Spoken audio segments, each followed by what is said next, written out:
This video is intended to provide some advice on upgrading a kitchen sink. The reasons I replaced the sink was to make more space for washing dishes. Also, the silicone seal on the undermount sink was wearing out and water was falling beneath the sink into the cabinets. The top mount sink eliminated the issue of silicone wearing out and creating a potential for leaks. The reasons for replacing the faucet was it was broken, and the sensor-driven faucet is easier to use, especially for people with a small reach towards opening the faucet handle. Less movement of parts will also yield a longer lasting faucet. The two-hole sink required more P-trap piping, and I had to use a flexible pipe due to limited space. The piping was more prone to clogs. The new one-hole sink allowed for simpler piping and fewer parts to be attached, and is less prone to clogs.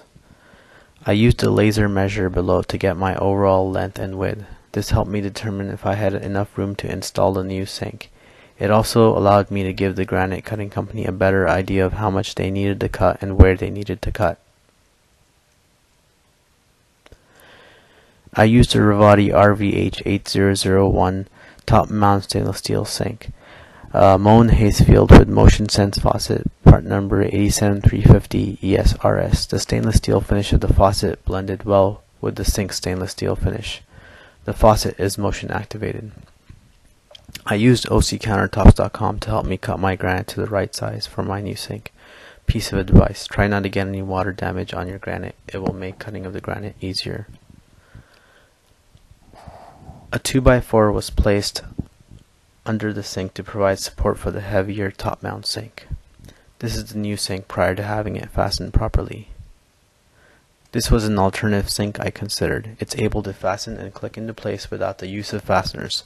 The brim around the sink is also flat, so it's easier to clean around versus the new sink I got. Here's the new sink and faucet installed. The extra holes allow for placement of the soap dispenser bottle and reverse osmosis water filtration system I plan on having installed on the right hand side. The Moen Motion Sense faucet has a wall adapter that can be purchased separately. There are plenty of generic versions out there that will work fine and cost less. It was hard to find information as to what voltage and amperage is needed to power it, so here it is. The wall adapter runs at 12 volts and 1 amp.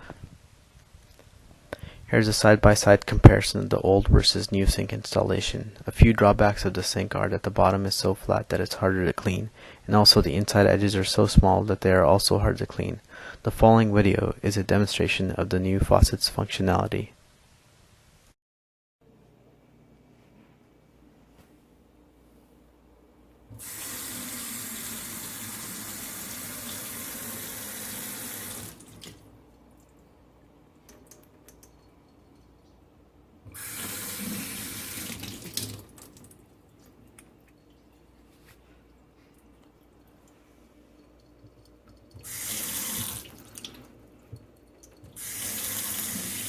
Cold water, hot water,